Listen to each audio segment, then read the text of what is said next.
रीवा में NEET paper leak और दिल्ली लाठीचार्ज के खिलाफ आक्रोश। सामाजिक संगठनों ने किया कलेक्टर कार्यालय का घेराव। दिल्ली के जंतर मंतर पर शांतिपूर्ण ढंग से प्रदर्शन कर रहे छात्रों पर हुए लाठीचार्ज और देश भर में चर्चित नीट परीक्षा पेपर लीक घोटाले का असर अब मध्य प्रदेश के रीवा जिले में भी साफ दिखने लगा है। आज बड़ी संख्या में विभिन्न सामाजिक संगठनों, छात्र नेताओं और आम नागरिकों ने कलेक्ट्रेट कार्यालय का घेराव किया। प्रदर्शनकारियों ने शासन प्रशासन के खिलाफ जमकर अपने नाराजगी जाहिर की और दोषियों के खिलाफ कड़ी सजा की मांग की। प्रदर्शन के दौरान घेराव कर रहे लोगों ने कहा कि नीट जैसी देश की सबसे बड़ी परीक्षाओं में पेपर लीक होना, इसके चलते कई मेधावी छात्रों द्वारा आत्महत्या जैसा कदम उठाना अत्यंत दुर्भाग्यपूर्ण और चिंताजनक है।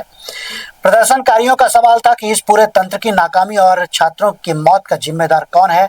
उन्होंने मांग की है कि इस पूरे प्रकरण में संलिप्त दोषी अधिकारियों और कर्मचारियों की तुरंत पहचान कर उन्हें कठोर सजा दी जाए। इस बीच इस राष्ट्रीय संकट और लगातार बढ़ रहे राजनीतिक दबाव के बीच केंद्रीय मंत्री द्वारा अपने पद से इस्तीफा दिए जाने की बड़ी खबर भी सामने आई है। हालांकि स्थानीय प्रदर्शनकारियों का कहना है कि केवल इस्तीफे से छात्रों के भविष्य के साथ हुआ खिलवाड़ न्याय की मांग पूरी नहीं होती, बल्कि पूरे सिस्टम को सुधारने और दोषियों को सलाखों के पीछे भेजने के लिए कदम उठाने की जरूरत है। कलेक्ट्रेट परिसर में हुए इस उग्र प्रदर्शन को देखते हुए भारी पुलिस बल तैनात किया गया था। प्रदर्शनकारियों ने प्रशासनिक अधिकारियों को ज्ञापन सौंपते हुए चेतावनी दी कि जल्द ही इस मामले में ठोस और पारदर्शी कार्रवाई नहीं की गई तो आंदोलन को और उग्र किया जाएगा। जो नीट परीक्षा जो लीक हुई उसके संबंध में आज हम लोग यहाँ छात्र संगठन, ओबीसी महासभा, भीम आर्मी, जयस और सुभाष चंद्र बोस छात्र अभिभावक संघ, मूल निवासी विद्यार्थी संघ, सभी संगठनों ने एक साथ ज्ञापन दिया है। और मांगे हम लोगों की ये है कि जिस तरह से जैसे 20 छात्र नीट परीक्षा में लीक होने के कारण सुसाइड कर लिए हैं, तो उसका जिम्मेदार कौन है, उनके जिम्मेदारों को ढूंढा जाए और उनको कड़ी से कड़ी सजा दी जाए। दूसरी चीजें आपने देखा होगा कि जंतर मंतर में जिस तरह से छात्रों के साथ लाठीचार्ज हुआ, कील लगी, लाठियों से मारा गया, पायलट गन चलाई गई और ऐसे पुलिसकर्मी भी थे जो बिना ड्रेस के थे, बाहरी लोगों को अनुमति दी गई, पत्थर चलवाया गया।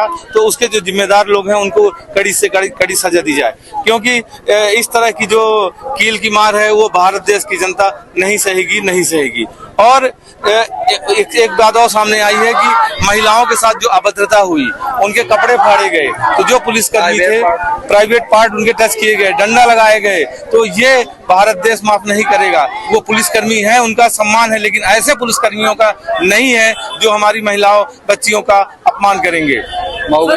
और प्रबुद्ध लोग, आप तमाम लोग आए हैं नीट परीक्षा को लेकर। मैं ये जानना चाहूंगा कि यहाँ पे जितने लोग, नीट परीक्षा का क्या मतलब है, फुल फॉर्म क्या है, कोई बताइए। मैं बता देता हूँ ना sir, national eligibility entrance test. आप बताइए। बिल्कुल, तो यहाँ आज हम लोग का मामला है नीट परीक्षा जो है ये एंट्रेंस टेस्ट है, जो कभी पीएमटी के रूप में हुआ करता था, आज वो नीट के रूप में हो गया है। मैं आपको पूरी जानकारी दे दूं।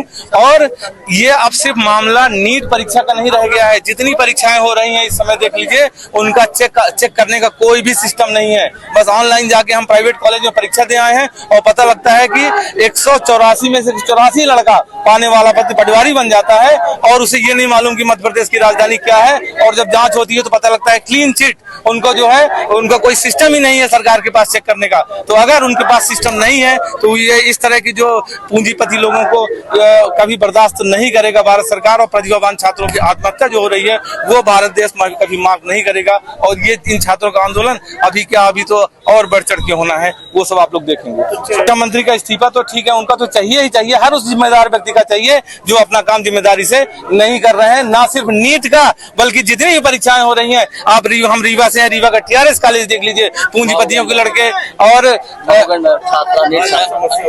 आज दिन समस्या होती रहती है, परीक्षा लीक होती है, प्रतिभावान छात्र जो है उनके साथ अत्याचार होते रहते हैं। मऊगंज की बिटिया आकांक्षा चतुर्वेदी आप लोग देख रहे हैं, उसने आत्महत्या कर ली है। वो हमारी बहन है, हमारी बेटी है, तो क्या हम उसका ऐसा यहाँ देख सकते हैं? कभी नहीं देखेगा हमारे यहाँ का छात्र वर्ग। और जेपी कुशवाहा।